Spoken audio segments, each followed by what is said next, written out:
선거 설명회에 참석해 주신 여러분께 감사한 인사를 드립니다. 특히 오늘 그 동북 언론에서 많이 참석을 해 주셨습니다. 이러한 그 선거에 대한 높은 관심으로 볼 때 금년 4월 달에 실시하는 제21대 국회의원 재선거에 우리 오클랜드 지역 투표율이 매우 높을 것으로 생각이 듭니다. 날씨가 이렇게 좋은데 다 다른 사람들만 놀러 가고 이럴 텐데 이렇게 우리 와주신 우리 여러분들은 다 애국자라고 생각합니다. 이 시기 때 대한민국을 실시하는 그 선거에 많은 참여를 바라고요.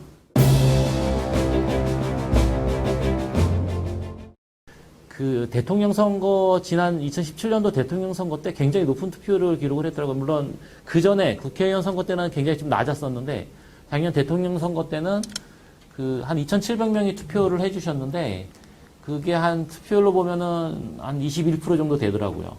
그런데 전 세계 평균 투표율이 그때 11%였었거든요. 그러니까 오클랜드의 참여율이 굉장히 좀 높았다. 어떻게 보면 이제 전체적으로 봤을 때는 이렇게 높은 건 아닌데 상대적으로 봤을 때는 그래도 많이 참여를 하고 관심이 많이 있는 그런 국민사회인 것 같아서 제가 더 오늘 이런 설명회 자리를 갖는 거에 대해서 좀 그 보람을 좀 느끼게 되는 것 같습니다. 저희 그 공직선거법 개정 주요 내용인데 이게 작년 10월 27일 날 이제 국회에서 의결되고 1월 14일 날 공포가 됐어요. 그래서 1월 14일부터 이 법이 이제 적용이 되는데 뭐 여러 가지 법이 있긴 하지만 지금 가장 관심들이 많으신 게 두 가지가 이제 준연동형 비례대표제하고 이제 선거권 연령 인하 관련된 부분이거든요. 그런데 이제 준연동형 비례대표제는 국내 언론에서 굉장히 많이 나오기는 했지만 사실 재외국민들하고 직접적 관련은 없어요. 하지만 이게 또 투표를 어떻게 할당하느냐와 관련이 있기 때문에 이제 기표를 하실 때 이제 이 부분을 좀 이해를 하시면은 이제 참고를 하실 수가 있을 것 같아요. 일단은 저희가 국회의원 선출되는 방식을 보면 지역구 국회의원이 이제 253석이 있고 비례대표가 이제 47석으로 구성이 돼서 총 300명의 국회의원을 뽑는 거예요. 그래서 이 의원 정수 300명은 이제 법 개정되기 전이나 지금이나 똑같거든요. 처음에는 이제 국회의원 지역구를 늘리냐 줄이냐의 논란이 있었다가 국회에서 지금은 이제 그거는 이제 고정이 돼서 똑같거든요. 그래서 지역구 국회의원 같은 경우는 해당하는 지역이 있죠. 뭐 종로구면 종로구, 어디 뭐 분당구 분당구 이런 지역이 있기 때문에 그 해당하는 지역의 대표로서 나와서 이제 선출을 하는 거고 비례대표는 이제 정당의 추천을 받아서 나와가지고 정당에다 하는 투표가 이제 비례대표인데 지역구 국회의원은 변동이 없어요. 똑같은데 이 비례대표 47석 그 배분 방식이 조금 달라졌거든요. 그러니까 비례대표로는 예전에는 어떻게 했냐면 47석을 우리가 투표를 두 군데다가 해요. 비례대표에다가 투표도 하고 지역구도 하는데 비례대표에다가 투표를 하게 되면 그 비례대표에서 얻은 득표를 정당별로 나누거든요. 그래서 그 정당에 얻은 득표 비율에 따라서 그냥 47석을 나눴어요.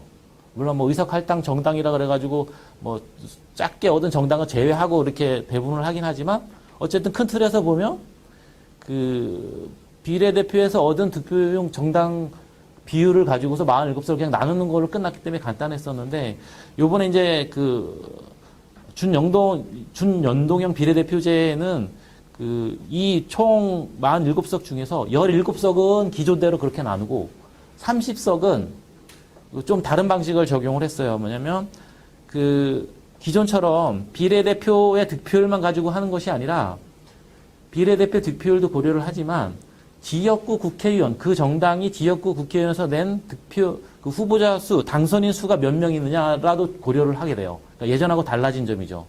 그래서 내가 비례대표 정당에 50%를 얻었다. 그 정당에서 50%를 얻었다. 예전에는 총 의석의 50%를 가져갔는데 지금은 그냥 총 의석의 50%를 가져가는 것이 아니라 그 지역구에서 몇 표를 얻었느냐에 따라서 달라져요. 지역구에서 많이 얻었으면 적게 가져가게 되는 방식이 되는 거죠. 왜냐면은 그 정당의 어떤 그 득표 비율을 존중을 하기 때문에 그걸 단순히 비례대표만 하는 게 아니라 지역구에서 얻은 득표 비율이 많아지면은 지역구에서 많이 얻으면은 좀 적게 가져가고 대신 그 비례대표에서는 득표를 많이 했는데 지역구에서는 조금밖에 못 얻었다. 뭐 내가 우리 정당에서 추천한 정당이 2등으로 다 떨어졌다. 근데 비례대표에서는 뭐 정당 지지율이 높다. 이러면은 좀 더 많이 가져갈 수 있겠죠. 왜냐하면 지역구가 그 배분하는 숫자는 정해져 있는데 지역구 의석 수가 적기 때문에 그만큼을 비례해서 채워지는 거예요. 근데 비례대표로 지역구에서 많이 이거를 확보를 했다. 그러면은 그 지역 비례대표로 가지고 있는 의석수를 배분을 안 해주는 방식이거든요. 그 18세인 분들이 다 투표권을 이제 행사를 처음으로 할 수 있게 되고, 생년월일인데 2002년 4월 16일 이전 생일자까지 이제 투표를 할 수 있게 그렇게 이제 법이 개정이 됐습니다. 근데 이제 요게 이제 재선거랑 관련해서 보면, 재선거는 지금 신고 신청 기간이잖아요. 3개월 동안 신고 신청을 받는데, 지금 2개월이 지났고 이제 1개월밖에 안 나왔잖아요. 그래서 어떻게 보면 이제 다행히도 법이 그나마 빨리 개정이 돼서 지금 그분들이 신고 신청을 하면 이제 재투표를 할 수가 있다는 거죠. 근데 이제 뭐 예를 들어서 신고 신청 끝나고 나서 법이 개정이 됐다. 그러면 이제 18세인 분들은 여기 나와서 투표를 못하는 이제 그런 경우가 생기는데, 그래도 요번에는 그나마 법이 빨리 개정이 돼가지고 제에 계신 18세인 그리고 제 국민들도 선거에 참여할 수 있게 돼서 좀 그나마 다행이다라고 이렇게 좀 생각을 하고 있습니다. 이 4월 15일은 한국의 선거일이에요. 한국에서 하는 선거일이고, 제외에서 하는 선거일은 4월 1일부터 6일 동안 6일 기간 중인데, 6일 기간 중에서 이제 재선거관리위원회에서 기간을 정해서 하는데, 이제 오클랜드는 6일 동안 아마 하는 걸로 알고 있어요. 그래서 6일 동안 이제 투표가 진행이 되고, 뭐 이제 저 아프리카라든가 교민이 많지 않은 나라들은 뭐 4일 동안만 운영하기도 하긴 하지만, 기본적으로 6일 동안 운영이 된다고 보시면 될 것 같습니다. 그리고 왜 선거가 이렇게 빨리 진행이 되느냐? 한국 선거일은 4월 15일인데 왜 재선거는 4월 1일 날 하느냐? 그거는 이제 투표용지를 개표를 같이 하기 때문이에요. 그러니까 여기서 그 여러분들이 투표를 하시면 그 투표용지를 그냥 한국에서처럼 투표함에다가 넣는 것이 아니라 봉투에 넣어서 그 봉투째로 아마 투표함에 넣으실 거예요. 그럼 그 봉투가 그대로 외교 파우치로 해서 국내로 들어가게 되거든요.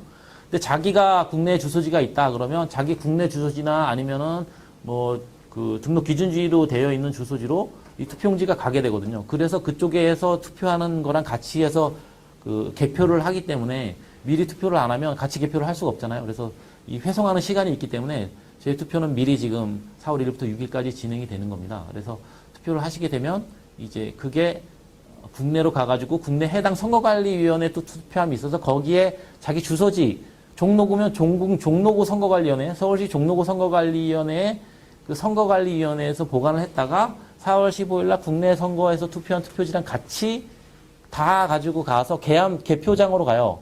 개표장으로 가서 체육관 같은 데 큰 데를 빌려서 개표장으로 가서 거기서 이제 개표를 하는 그런 방식으로 취하고 있기 때문에 여기서 지금 미리 지금 투표를 이제 하는 거거든요. 재선거 투표가 4월 1일부터 있는데 이 투표도 말고도 또 다른 투표도 많아요. 예를 들어서 뭐 배 선장들 있잖아요. 그 어선 같은 데 타고 나가시는 분들, 그런 분들은 또 선상 투표를 하고 있어요. 그런 사람분들은 팩스로 투표를 해요. 팩스로. 그래서 여기 재선거가 제일 빨리 이루어지고 재선거가 끝나면 그분들은 또 팩스로 투표를 하기 때문에 그분들이 또 선상 투표를 하는 게 있어요. 그리고 또 요거 말고 4월 15일 말고 또 선거일 전 5일부터 이틀 동안 하는데 사전 투표라는 게 있습니다. 사전 투표도 이틀 동안 이제 이거 하거든요. 그 사전 투표라는 것도 있고 또 거동 불편하신 분들 그런 분들을 위해서 또 거소 투표가 있어요. 그거는 이제 집으로 투표용지를 보내죠. 집에서 투표하는 거죠. 우편으로. 그리고 선거일 투표가 있고 그 투표가 엄청나게 다양해요. 그 투표용지도 뭐 좀 약간 다를 수도 있어요. 뭐 청인 색깔이 좀 다를 수도 있고 막 그런데 그래서 조금 그거 가지고 오해하시는 분들도 있는데 어쨌든 이렇게 투표가 좀 다양하게 이루어지고 그 다양한 것들은 다양한 우리 재외국민들이 투표할 수 있는 편리를 해주기 위해서 그렇게 지금 발달돼 온 게 아닌가 지금 이렇게 좀 생각을 하고 있습니다. 어쨌든 이제 말이 길어졌는데 그 부분은 이제 그 정도로 볼 것 같고 또 저희가 그 선거권자잖아요. 저희가 등록을 하게 되면은 투표 용지를 2장의 투표용지를 받게 되는데 2장 받으시는 분들도 있고 투표용지 1장을 받으시는 분들도 있어요. 이게 이제 선거권에 따라서 달라지는 건데 한 장은 비례대표 정당에다 투표하는 거, 하나는 지역구 국회의원 그 해당 지역에 투표하는 건데 그 이제 비례대표는 제 국민이면 모두가 다 투표를 할 수가 있어요. 다 기본적으로 선거권이 있으시면 비례대표는 정당에다 투표하는 거는 다 갖는 건데 뭐 물론 이제 외국 국적 가진 분들은 아예 선거권이 없으니까 투표를 하실 수가 없지만 그 비례대표는 이제 모든 재국민이 투표할 수 있는 거죠. 지역구는 그렇진 않아요. 그러니까 지역구는 그 이쪽에 영주권을 따셔가지고 국내에 그 주민등록이 말소되시거나 처음부터 없으신 분들은 정당의 투표용지만 줘요. 그러니까 지역구를 안 주거든요. 왜 그러냐면 주민등록이 말소가 돼서 해당 지역구가 그 주민등록이 없잖아요. 주소지가. 그러니까 그 지역구는 안 주기 때문에 각 정당에만 투표할 수 있기 때문에 누구는 한 장 받고 누구는 두 장 받고 막 그럴 수가 있거든요. 그래서 그 부분은 오해를 하시지 마시고 자기가 이제 신분에 따라서 좀 달라지는 부분이 있다고 생각하시면 될 것 같아요. 그래서 국내 주민등록이 있는 재외국민들은 투표용지를 두 장을 받게 되는데 주민등록이 있다고 하더라도 그 재외국민 주민등록자라는 게 있습니다. 예를 들어 내가 그 뉴질랜드로 이주 신청을 하고 주민등록 말소 신고를 하고 이쪽으로 이주를 와요. 그러면은 예전에는 주민등록을 아예 말소를 시켰는데 요즘은 말소를 안 시키고 재외국민 주민등록자라는 주민등록번호를 줘요. 그래서 그분들 같은 경우는 그 주민등록이 국내에 있기는 해서 선거법상 신분으로는 국외 부재자로 신분이 되지만 주민등록이 있기 때문에 그분들은 그 기존에 한국에 있는 분들처럼 그렇게 주민등록하고 좀 구분을 해요. 원래 있는 것처럼. 이분은 이제 이주하시려고 아예 떠나신 분이지만 그래도 국내에 들어왔을 때 이런 편의를 봐주기 위해서 만든 재외국민 등록자이기 때문에 그런 분들은 그냥 별도로 그 국내랑은 완전 좀 다르게 되기 때문에 국외부재자긴 하지만 투표용지는 비례에만 투표를 하실 수가 있어요. 그러니까 국내 주민등록이 있다. 그런데 재외국민 주민등록자다. 일반 주민등록자가 아니고 그런 분들은 비례에만 투표를 하실 수가 있어요. 첫 번째 단계가 이제 신고 신청입니다. 이 신고 신청을 안 하시면 선거권이 있더라도 투표 참여하실 수가 없어요. 그러니까 2월 15일 제가 이제 그 전에 뉴욕에서 근무를 했다고 했는데 투표소에서 근무를 하다 보면 오세요. 투표를 한다고. 왜? 한국에서는 선거일만 와가지고 그냥 투표를 하면 되는 거니까. 근데 해외에서는 그게 안 되거든요.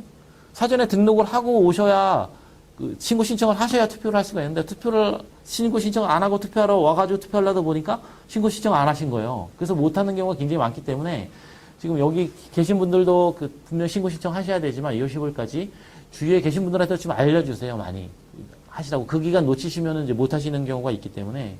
그리고 이제 또 혼동하지 말아야 될 것이 우리 그 영상관이나 대사관에서 재외국민 등록이라는 거를 해요. 재외국민 등록을 받아요. 근데 그 재외국민 등록하고 이 선거 때 하는 이 선거 등록하고는 좀 달라요.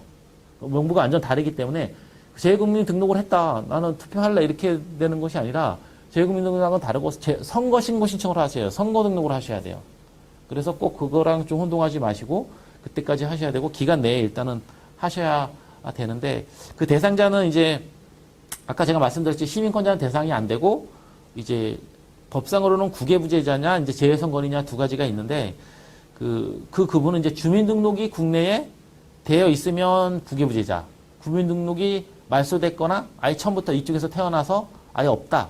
그러신 분들은 이제 재외선거인이 구분이 되는데 둘 다 이제 만 18세 이상이면 이제 투표를 하실 수가 있으세요. 그래서 아까 말씀드렸듯이 2002년 4월 16일 이전 출생자면은 다 되기 때문에 자녀분이라든가 손자분이라든가 있으시면 지금 말씀을 하셔가지고 그 투표에 꼭 참여할 수 있게 그렇게 해주시면 되고 그 기준 일자는 이제 선거일 기준으로 했을 때 만으로 따졌을 때 만 18세 이상이거든요.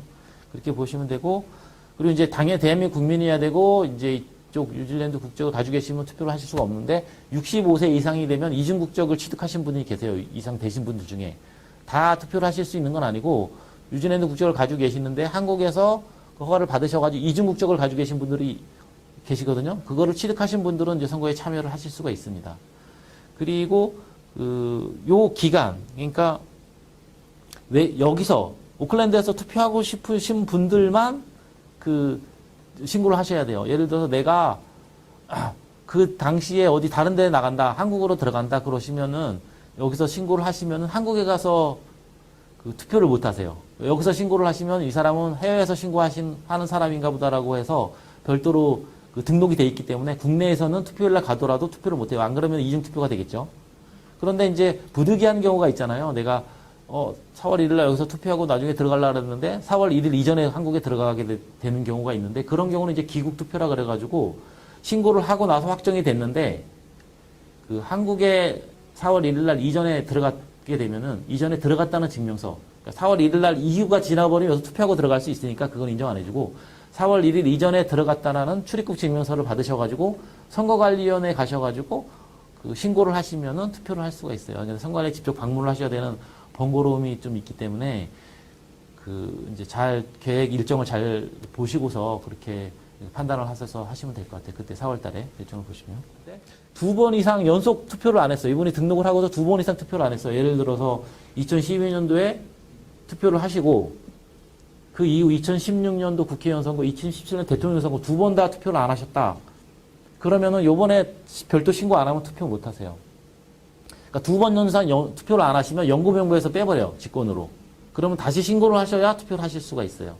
근데 너무 오래돼서 기억이 안 나요. 그런 경우는 저희 영사관으로 문의를 주시면은 저희가 확인하는 게 있거든요. 시스템에서 확인이 돼서 알려드릴 수가 있기 때문에 내가 요번에 다시 신고를 해야 되냐, 안 해야 되냐를 그때 질의를 하셔도 되고, 좀 애매하시면은 그냥 신고를 하시면은 뭐 상관은 없어요. 한 번 더 신고하셨다고 해서 달라지는 건 없으니까요. 네, 그런 좀 측면이 있다고 보시면 될 것 같고. 그리고 저 신고 신청 방법은 저희가 뭐 홈페이지로도 간단하게 할 수가 있고, 홈페이지도 할 수도 있고, 뭐 영사가 방문해서도 할 수가 있는데, 반드시 하기 전에 이제 아까 얘기도 하시던데, 유효한 여건이 가지고 계셔야 돼요. 유효한 여건. 여건 번호가 있어야 되는데, 이게 여건 번호가 킨데 유효한 여건이에요. 물론 여건이 없다고 해서 대한민국 국민이 아닌 건 아닌데, 여건이 반드시 있어야 저희가 선거권을 주기 때문에, 여건이 만료되셨거나 그러시면 빨리 갱신을 받으셔가지고, 신고 신청을 하셔야 되거든요. 투표 기간은 그렇고, 투표 장소는 이제 오클랜드 분관 영사관에 아마 하나가 설치가 될 것 같고, 투표 시간은 이제 오전 8시부터 오전 5시까지 6일 동안 진행이 되고 금토가 포함이 되어 있는데, 이렇게 6일 동안 되는데, 이 투표 시간을 정확하게 지켜요, 저희들이. 투표 시간 1분 늦어도 투표를 못 하거든요. 그래서 이제 마지막 날 같은 경우, 멀리서 오신 분들 안타깝게 투표하려는데 5시 10분에 와가지고 투표 못한 경우도 있어요. 투표를 안 시켜줘요. 그거는 법상 그렇게 돼 있는 거기 때문에 투표를 못하는 그런 경우가 있습니다. 그리고 내가 이제 여기서 신고를 했는데 저쪽에 호주로 놀러 간다거나 미국으로 놀러 간다. 투표 기간에, 재투표 기간에 놀러 가시면 그쪽 가서도 투표하실 수가 있어요. 신고 신청도 마찬가지고, 신고 신청도 어느 공간에서 하셔도 되고, 투표도 어느 제 공간에 가서 투표하셔도 돼요. 그러니까 내가 꼭 신고한 데서만 투표하는 게 아니라 어디서든지 다 가능하다. 신고도 가능하고 투표도 가능하다. 근데 그래서 편리하게 좀 돼 있기 때문에. 그래서 이제 어떤 분들이 물으시죠. 그럼 이중 투표 되는 거 아니냐? 4월 1일 날 여기서 딱 투표하고, 그리고 4월 다음날 호주 가가지고 호주 영사관 가서 딱 투표하고, 투표로 이중 투표를 할 수가 있는데, 이중 투표를 하시게 되면은 저희가 두 개 다 무효를 처리를 해요. 왜냐면 아까 제가 잠깐 설명을 드렸지만, 여기서 투표를 하게 되면 그게 봉투에 넣어서 국내로 이송이 돼서 국내에서 등기 우편으로 이송이 되는데, 똑같은 투표용지를 국내에서 이렇게 받아보거든요. 그러면은 둘 다 무효를 시켜버려요. 해외에서 할 수 있는 선거운동 방법이 많지가 않아요. 그런데 이제 제가 위반 사례를 많이 봤는데, 해외에서 위반 사례는 고의성은 별로 없는데 모르거나 혼동이 오는 경우가 있어요. 뉴질랜드의 그 선거운동하고 여기 선거운동하고 혼동이 오는 경우가 있는데, 일단은 제가 먼저 할 수 있는 선거운동부터 간단하게 말씀을 드리면, 일단은 이거는 선거운동 할 수 있는 사람만 할 수 있는 거예요. 예를 들어서 시민권자들이 이런 분들은 선거운동을 못 해요. 선거운동이라는 거는 누구를 투표를 뽑자, 누구를 하자, 어느 정당이 좋다, 이런 얘기를 하는 거거든요. 근데 그런 얘기들은 시민권자들이 일단은 못 하신다고 보시면 되고, 선거운동을 할 수 있는 이런 신분을 가진 분들이 항상 할 수 있는 게 있어요. 지금도 할 수 있는 게 있어요. 그게 뭐냐면 문자 메시지 발송, 인터넷 홈페이지, 전자우편을 이용하는 방법, 이런 방법으로 할 수가 있고, 그리고 선거운동 기간, 그 기간에만 할 수 있는 게 있는데, 지금 운동 기간은 아니에요. 지금 신규이기 때문에. 선거운동 기간은 4월 1일부터 투표인데 4월 2일부터 4월 14일까지가 선거운동 기간이거든요. 그 선거운동 기간에만 선거운동을 할 수가 있는데, 그 선거운동은 어떻게 할 수 있냐면 그냥 개인 간 전화로만 누구 뽑아줘. 그리고 이것도 송수화자간 직접 통화예요. 예를 들어서 자동 응답 방식으로 해가지고 막 대량으로 돌리거나 이런 거는 안 되고, 그냥 내 개인 전화로 한 명에 한 명 누구 뽑아줘, 이렇게 할 수 있는 건 선거운동 가능하고, 또 말로 하는 거, 그냥 내 친구한테 누구한테 이렇게 말로 누구 지지해줘라, 이렇게 선거운동, 거기까지만 가능하시고 나머지는 다 안 되신다고 보시면 돼요. 대한민국 밖에서 더 나은 대한민국을 꿈꿉니다. 재외선거 신고 신청으로 당신의 마음을 표현하세요. 제21대 국회의원 재외선거, 지금 신고 신청하세요. 아름다운 선거, 행복한 대한민국. 중앙선거관리위원회.